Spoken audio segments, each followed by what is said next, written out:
तो बिहार के भावी शिक्षकों का एक बार फिर से हम अपनी वीडियो में स्वागत करते हैं। मॉक टॉक के चैनल पे आपका बहुत बहुत स्वागत है। आज हम लोग आपको बता दें कि हम लोग कर रहे हैं बीपीएससी टीआरई 3 में जो प्रीवियस ईयर पेपर हुआ था पीवाईक्यू, उसमें जो क्लास 1 to 5 का एग्ज़ाम हुआ था, 1 to 5 के शिक्षकों के लिए जो एग्ज़ाम हुआ था, हम उसका पीवाईक्यू कर रहे हैं। इससे पहले हम ऑलरेडी 130 प्रश्न कर चुके हैं, उसके सॉल्यूशन देख चुके हैं। आज हम लोग 131 प्रश्न से शुरू करते हुए इस परीक्षा का अंत करेंगे और 150 तक के सारे प्रश्नों का हल कर लेंगे। इससे पहले की वीडियो देखने के लिए आप हमारे चैनल पे जा सकते हैं। हमारे चैनल का नाम है मॉक टॉक। इसके अलावा हम एक प्लेलिस्ट भी तैयार कर देंगे जिससे आपको ढूंढने में बहुत आसानी हो जाएगी और आप पूरे पेपर को एक ही जगह, एक ही फोल्डर में देख पाएंगे। तो चलिए शुरू करते हैं। तो प्रश्न है कि ब्रह्म समाज का प्रभाव मुख्यतः सीमित था। ऑप्शन ग्रामीण बंगाल, दोनों ग्रामीण और शहरी शिक्षित वर्ग, डी या फिर ई। तो इसका उत्तर रहेगा साथियों सी, शहरी शिक्षित वर्ग। अगला प्रश्न देखिए, एक कूट भाषा में प्रॉब्लम को MPERLOB लिखा जाता है, उसी कूट भाषा में आप नंबर्स को कैसे लिखेंगे? तो ऑप्शंस देख लीजिए, हम बता दे रहे हैं कि इसका सही उत्तर होगा ई, उपर्युक्त में से कोई नहीं, क्योंकि इसका जो वास्तविक उत्तर है वो होना चाहिए SNREUBM। देख लीजिएगा, ये इसका उत्तर होना चाहिए था। अगला प्रश्न देखते हैं, निम्नलिखित में से कौन सा 3 मई 2023 से मणिपुर में जाति हिंसा का महत्वपूर्ण कारण था? ऑप्शन देखिए, कुकी समुदाय के लिए आरक्षित नौकरियों में मैतेई समुदाय को हिस्सा दिया जाना, मैतेई समुदाय के पास संसाधनों की कमी, मैतेई समुदाय को जनजाति का दर्जा दिया जाना, डी या फिर ई। तो इसका उत्तर रहेगा साथियों सी, मैतेई समुदाय को जनजाति का दर्जा दिया जाना। अगला प्रश्न, हमारे राष्ट्र को मुख्यतः राष्ट्रवाद के आधार पर निर्मित करने की राजनीतिक प्रवृत्ति का नेतृत्व भारत में निम्न में से किस राजनीतिक दल द्वारा किया जाता है? ऑप्शन भारतीय राष्ट्रीय कांग्रेस, भारतीय जनता पार्टी, समाजवादी दल, डी या फिर ई। तो इसका उत्तर होगा बी, भारतीय जनता पार्टी। अगला प्रश्न देखिए, एक समचतुर्भुज के विकर्णों की लंबाइयाँ 2a और 2b हैं, इसका परिमाप? साथियों इसका उत्तर होगा ए, 2√a² + b²। अगला प्रश्न देखिए, 24 फरवरी 2024 को प्रधानमंत्री नरेंद्र मोदी द्वारा कच्छ की खाड़ी क्षेत्र में द्वारका को जोड़ने के लिए किस सेतु का उद्घाटन किया गया? करंट अफेयर का प्रश्न है।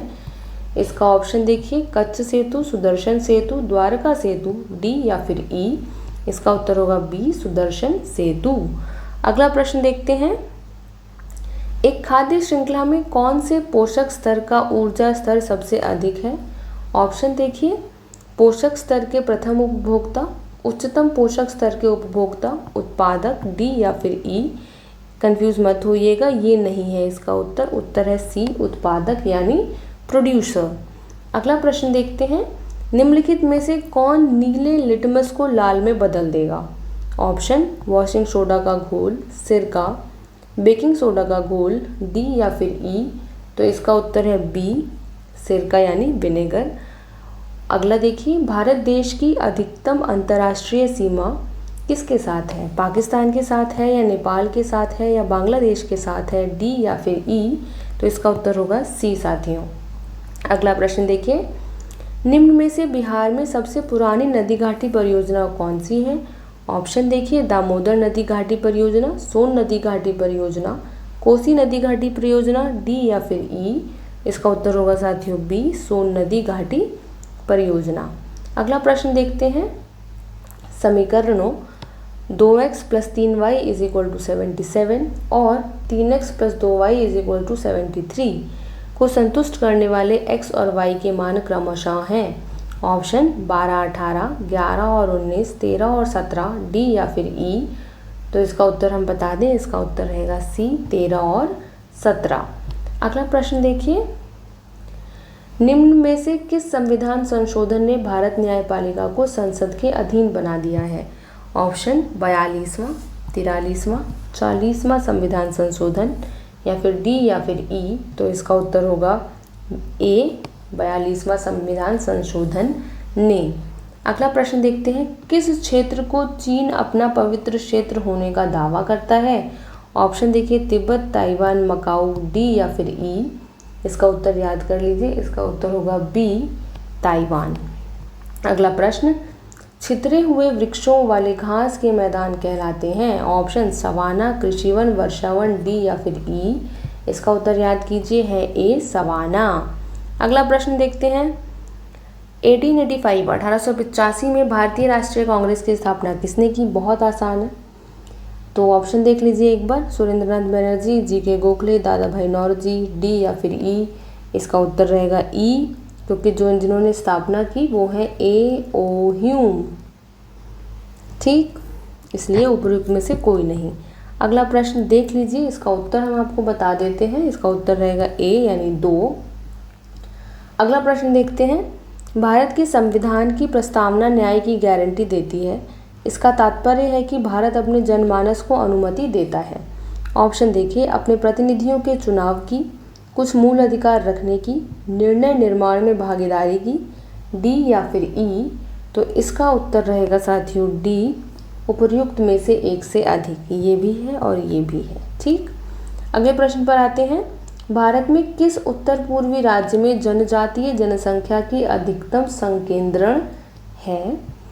तो ऑप्शन देखिए, नागालैंड, मिजोरम, मेघालय, डी या फिर ई? इसका उत्तर है बी, मिजोरम। अगला प्रश्न देखिए, उल्टे एवं सीधे दोनों प्रकार के पारिस्थितिक पिरामिड किसमें पाए जाते हैं? ऑप्शन संख्या का पिरामिड, जीव भार का पिरामिड, ऊर्जा का पिरामिड, डी या फिर ई? इसका उत्तर है साथियों डी, उपयुक्त में से कोई नहीं। अच्छा, अब उपयुक्त में से एक से अधिक। अब आपको इन तीनों में बताना है कौन कौन सा है, कमेंट में हमें कमेंट करके बताइए कि अगर ये है उपयुक्त में से एक से अधिक इसका उत्तर, तो तीनों है कि कोई दो है, बताइए। अगला प्रश्न हम करते हैं, मुंबई और नई मुंबई को जोड़ने वाले अटल सेतु की कुल लंबाई कितने किलोमीटर है? ऑप्शन देखिए, 21.5 किलोमीटर, 21.8 किलोमीटर, 21.3 किलोमीटर, डी या फिर ई? तो इसका उत्तर याद कर लीजिए, है बी, 21.8 किलोमीटर। तो साथियों, इसी के साथ हमारा बीपीएससी टीआरई 3 क्लास 1 to 5 का परीक्षा का पेपर का प्रीवियस ईयर क्वेश्चन पेपर समाप्त होता है। अगर आपको हमारी वीडियो पसंद आ रही है तो हमको कर लीजिए आप लोग सब्सक्राइब, अच्छी लग रही है तो लाइक, और कोई सुझाव देना है तो कमेंट। दोस्तों, खूब पढ़िए, कोशिश कीजिए कि ये एग्ज़ाम आपका आखिरी एग्ज़ाम हो, इसके बाद आप नौकरी करें और हमारे कलीग बन जाएं। तो चलिए मिलते हैं कल की वीडियो में। आज के लिए बहुत बहुत थैंक यू और ऑल द बेस्ट आपके एग्ज़ाम के लिए।